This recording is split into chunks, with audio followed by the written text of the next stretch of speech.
Hello dear students, the bright future classes में आपका स्वागत है। मैं शुरू करने वाली हूँ my mother at 66 flamingo book का। क्लास 12th की जो बुक है फ्लेमिंगो, उसमें पोइट्री का फर्स्ट चैप्टर है माई मदर एट 66। इसमें कमला दास जी ने अपनी फीलिंग्स को शेयर किया है अपनी मदर को लेकर। देखो क्या बताती हैं। फर्स्ट स्टैंजा में हम लोग आते हैं, पहले पैराग्राफ में देखते हैं। Driving from my parents home to Cochin last Friday morning, I saw my mother besides me, doors open mouth and her face as in like the cops. Driving का मतलब होता है गाड़ी चलाते समय। माई पेरेंट्स माने मेरे माता पिता, मतलब इनकी माँ है इनके साथ में। होम माने ये घर से कहाँ जा रही हैं, कोचीन शहर को जा रही हैं लास्ट फ्राइडे।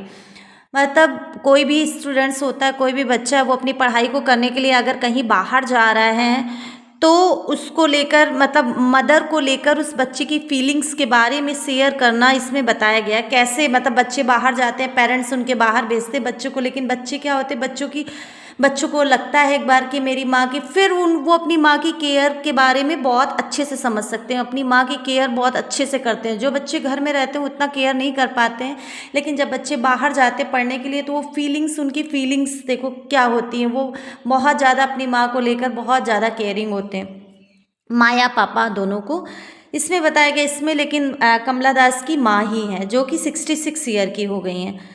इन्होंने बताया, I saw my mother besides me, those open mouthed, her face ashen likes that of a corpse. Driving from my parents, मतलब गाड़ी से चलते समय मैंने अपनी माँ को देखा, मतलब ड्राइविंग चलते समय माई पेरेंट्स मेरी माँ, होम टू कोचीन, जब वो कोचीन जा रही थी लास्ट फ्राइडे को, लास्ट माने पिछली, फ्राइडे माने शुक्रवार को, मॉर्निंग का समय था। आई सॉ माई मदर, मैंने अपनी माँ को देखा, बिसाइड्स में जो बिल्कुल मेरे नज़दीक थी। डोज माने होता है जम्हाई लेना, ओपन माउथ मतलब मुंह खोल कर। जब वो जम्हाई ले रही थी, हर फेस ऐसा लाइक, तब वो फीलिंग्स बताने लगी। उनकी माँ का फेस कैसे लग रहा था, ऐसा लग रहा था जैसे कि कोई मृत बॉडी उनके बगल में बैठी हो। इसमें कमला दास जी बता रही हैं, वो क्या कह रही हैं, मेरी माँ जब जम्हाई लेती थी तो ऐसा लग रहा था, मेरे बगल में ले रही थी तो ऐसा लग रहा था कि जैसे कोई डेड बॉडी उनके बगल में बैठी हो। सेकंड स्टैंजा में उन्होंने क्या फीलिंग्स बताई हैं अपनी, देखिए। And realise with pain that she was as old as she looked but soon put that thought away. And realise, वो महसूस करती हैं उस दर्द को, विथ पेन मतलब बहुत दर्द के साथ उस चीज़ को महसूस करती हैं, अपने माँ के पेन को महसूस करती हैं।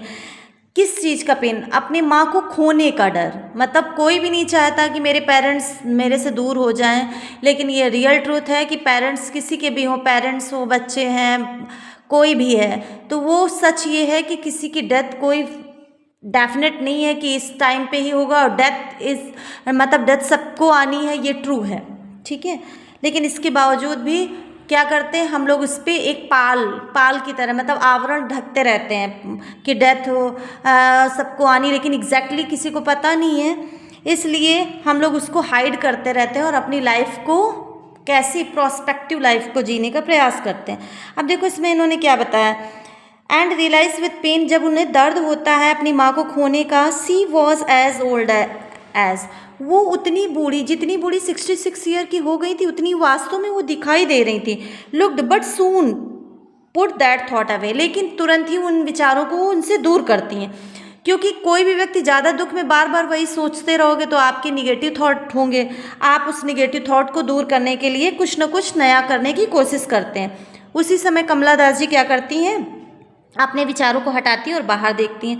And looked out the young tree sprinting, उन्होंने देखा क्या कि बाहर जो गाड़ी खिड़की से बाहर की तरफ देखा कि उनके साथ साथ पेड़ भी ट्री स्प्रिंटिंग चल रहे हैं। एंड मैरी चिल्ड्रन स्पिलिंग, और मैरी चिल्ड्रन छोटे छोटे बच्चे बहुत खुश होते हैं, उनकी ड्रीम्स केवल खेल होती है, वो सिर्फ खेलना चाहते हैं, तो वो क्या कह रहे हैं, Mary children spilling out of their homes, जो छोटे छोटे बच्चे, खुश बच्चे, वो अपने घरों के बाहर निकल रहे हैं, किसके लिए, खेलने के लिए। इसके बाद में क्या होता है, थर्ड स्टैंजा आता है।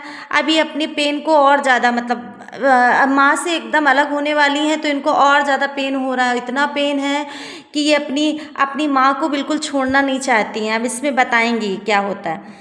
थर्ड स्टैंजा में बताया गया बट आफ्टर द एयरपोर्ट्स, लेकिन होता क्या है उसी समय एयरपोर्ट पे ये पहुंचती हैं।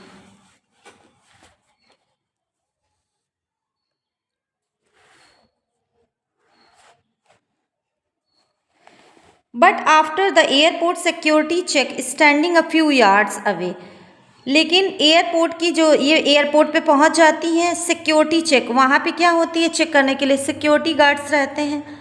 स्टैंडिंग अ फ्यू यार्ड्स, कुछ ही दूरी पर, फ्यू यार्ड्स का मतलब होता है कुछ ही दूरी पर थे। I looked again at her face, मैंने अपनी माँ को फिर से, again at her wan pale, wan pale का मतलब होता है पेल मुरझाया हुआ चेहरा, मैंने अपनी फिर से माँ का देखा as a late winter moon, और मुझे उनका चेहरा कैसा दिखाई दे रहा था, जैसे कि सर्दियों के समय का चांद।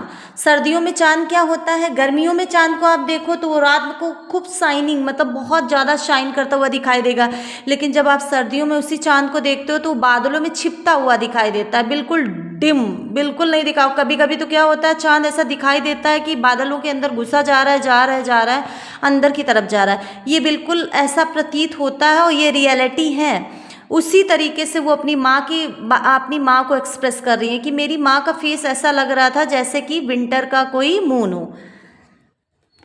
इसके बाद में क्या होता है, and felt that old familiar ache, और उस समय वो महसूस करती ओल्ड फैमिलियर एज, मतलब अपनी पुरानी उन चीज़ों को, पुरानी यादें जो होती हैं उनको वो क्या करती हैं, फिर से याद करती। फेल्ट का मतलब होता है आभास करना, फैमिलियर का मतलब होता है जानना, वो पुरानी चीज़ों को बहुत अच्छे से याद कर रही हैं। कौन चीज़ों को, माई चाइल्डहुड फियर, उनके बचपन का वो डर, उनकी बचपन की वो डर, मतलब उनको सता रहा है कैसे मेरी माँ मेरे बचपन में मेरे साथ रहती थी। इसके बाद में अभी थोड़ी देर पहले उन्होंने कंपेयर किया था उन छोटे बच्चों से, छोटे बच्चे घरों के बाहर कितने खुश होते हैं, खेल रहे हैं, लेकिन आज वो जो पोएट्रेस है वो कितनी ज़्यादा सैड है, वो सोच रही है मेरी माँ जो है, मेरी माँ मेरे से दूर हो जाएगी और मेरी माँ तो बूढ़ी हो गई है, छोटे बच्चे कितने खुश दिखाई दे रहे हैं, तब कंपेयर किया था। इसके बाद में उन्होंने किससे कंपेयर किया, विंटर मून से कंपेयर किया। अब वो बता रही हैं कि उनके बचपन का जो फियर है वो उनको सता रहा है, but all I said was, लेकिन इसके बाद भी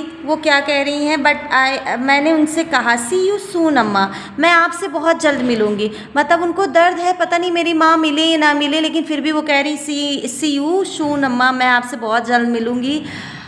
all I did was smile and smile and smile, इस 3 बार smile and smile and smile दिया गया, इसका मतलब होता है ज़बरदस्ती की मुस्कुराहट वो अपने चेहरे पे लेती है, मुस्कुराती है और क्या कहती है, मैं आपसे बहुत जल्द मिलूंगी अम्मा, और ये बात कह के इसके बाद में वो वहाँ चली जाती है। अब इन्होंने अपनी पोम में ये सारी चीज़ें एक्सप्रेस की हैं, तो इससे क्या पता चलता है कि पोएट्रेस वास्तव में बहुत ज़्यादा दुखी है, डिसअपियर है, मतलब बहुत ज़्यादा निराश है, डिसअपियर है। वो ये चाहती है कि हमारी माँ जो है मेरे साथ कुछ दिन तक रहें, और माँ और बेटी की जो बॉन्डिंग होती है वास्तव में बहुत ज़्यादा टचेबल होती है। ठीक है, ये पोएम यहाँ से एंड होती है, फिर इसके हम बाद में क्वेश्चन आंसर कराएंगे। नेक्स्ट आपकी पोम है थिंग ऑफ ब्यूटी, बहुत अच्छी पोम है, कीपिंग क्वाइट और थिंग ऑफ ब्यूटी, वो हम आपको नेक्स्ट उसमें पढ़ाते हैं। ठीक है, थैंक यू क्लास।